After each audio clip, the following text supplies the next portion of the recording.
Mi nombre es Josafat Rafael Guerra Labra, curso el primer cuatrimestre de la carrera de Diseño Gráfico y Comunicación Visual. Para la materia de Historia del Arte, presento el arte pop. Mi intención es desarrollarme como ilustrador, contar historias a partir de imágenes. He crecido con eso y he sido testigo de la evolución de la ilustración, cada vez más compleja, más artística y con múltiples estilos alrededor del mundo. Yo quiero pertenecer a eso.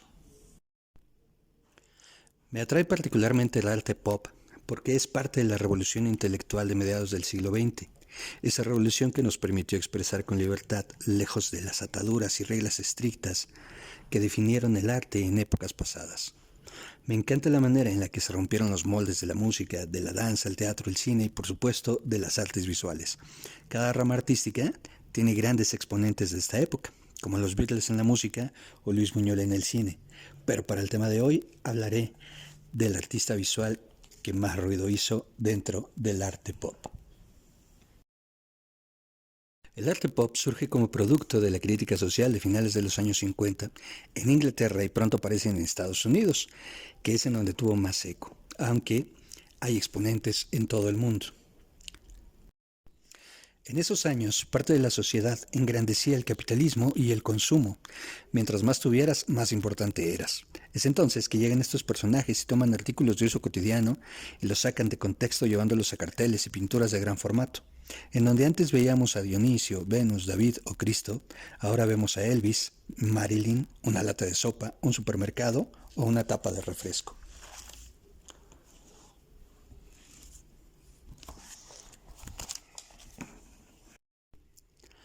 El más importante de estos personajes es sin dudas Andy Warhol. Nacido en Pittsburgh el 6 de agosto de 1928, irrumpe en la escena artística como dibujante publicitario para diversas revistas como Vogue o The New Yorker. Al mismo tiempo, pintaba lienzos cuya temática se basaba en algún elemento cotidiano de la publicidad o del cómic.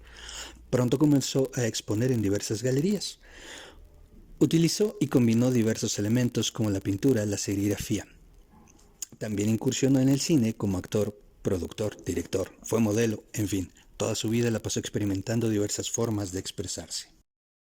Entre las obras más emblemáticas de Andy Warhol se encuentra la serie de las latas de sopa Campbell's. En este caso, una serigrafía y polímero sintético sobre tela de 1962. ¿Quién dijo que una lata de sopa no puede ser un tema artístico? Si el arte representa la realidad simbólica o la condición humana, ¿por qué se niega a reconocer la marca de la industria y la cultura de consumo en la sociedad? El propio Warhol afirmó que comió esta sopa a diario por 20 años.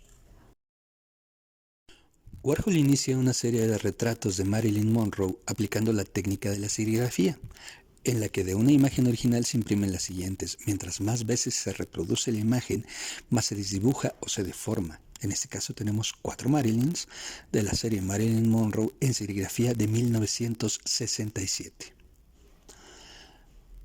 Warhol pone en evidencia la gran hipocresía del mundo de Hollywood. Marilyn fue un ícono destruido a través de la exposición reiterada de su belleza como supuesto valor único. Lo que aquí vemos es una pintura acrílica y serigráfica sobre 4 paneles de lino de 1964 denominada Race Riot. Tras los enfrentamientos raciales del año 1963, Warhol interviene en una serie de imágenes provocadoras donde denuncia la hipocresía de una nación que dice defender la igualdad, pero siempre dando signos de discriminación racial. Calavera, serigrafía y acrílico sobre lienzo, 1976. En los años 70, Warhol desarrolló una serie de calaveras, o skulls, aplicando las técnicas que ya había desarrollado en la década anterior. Siendo Warhol un artista tan enfocado en los iconos pop, llamó la atención de la crítica cuando hizo pública esta serie. Cabe mencionar que en el año de 1968, Warhol fue víctima de un atentado con arma de fuego a manos de la escritora feminista Valerie Jens Solanas, quien para entonces sufría de esquizofrenia. El atentado dejó a Warhol al borde de la muerte. Un acontecimiento político despertó el interés de Warhol en representar al líder del comunismo chino. Justo en el año 1972, aún en el contexto de la Guerra Fría, el presidente Richard Nixon decidió visitar Pekín con el fin de aproximarse a China y abrir un proceso de negociaciones. Warhol vería en este acercamiento una oportunidad artística. Tomó la imagen del célebre Libro Rojo, la reprodujo y la intervino. De ahí tenemos la serie de Mao Zedong en serigrafía de 1972. Para entonces, ya Warhol había hecho lo propio con figuras del mundo político como Jackie y J.F. Kennedy y el Che Guevara. Aquí tenemos un autorretrato también en serigrafía de 1967. Warhol pasó muchos años de su vida obsesionado por hacer dinero y eso le llevó a pretender imponerse en el mundo artístico aplicando las reglas de la publicidad y desconociendo deliberadamente las reglas del arte convencional. Así, Warhol se trató a sí mismo como un ícono de la cultura pop a través de una serie de autorretratos como se muestra. Sin embargo, el autor aplicó diferentes conceptos y técnicas de autorretrato a lo largo de su vida. Si de algo estaba consciente Warhol, es de que no solo los íconos pop pierden su significado después de la reiteración exacerbada en los medios masivos de comunicación. El vaciamiento de sentido no es una exclusividad de las masas. También desde la cultura de élite, el significado se pierde, se desdibuja gracias a la mera repetición del signo vaciado de su contexto. Así lo evidencia en su serie El nacimiento de Venus después de Botticelli, serigrafía de 1984. Los 8 Elvis, 1963. Esta pintura se vendió por la nada despreciable cantidad de $100 millones estadounidenses de su tiempo, lo que llevó a Andy Warhol a ser el quinto artista en tener una pintura que se vendió al menos en ese precio.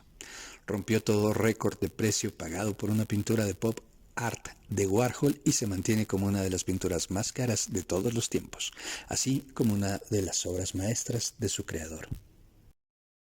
Para concluir, necesito decir que la crítica social a partir del arte es uno de los elementos que más han influido en mi vida y en la manera que tengo de comprender el mundo.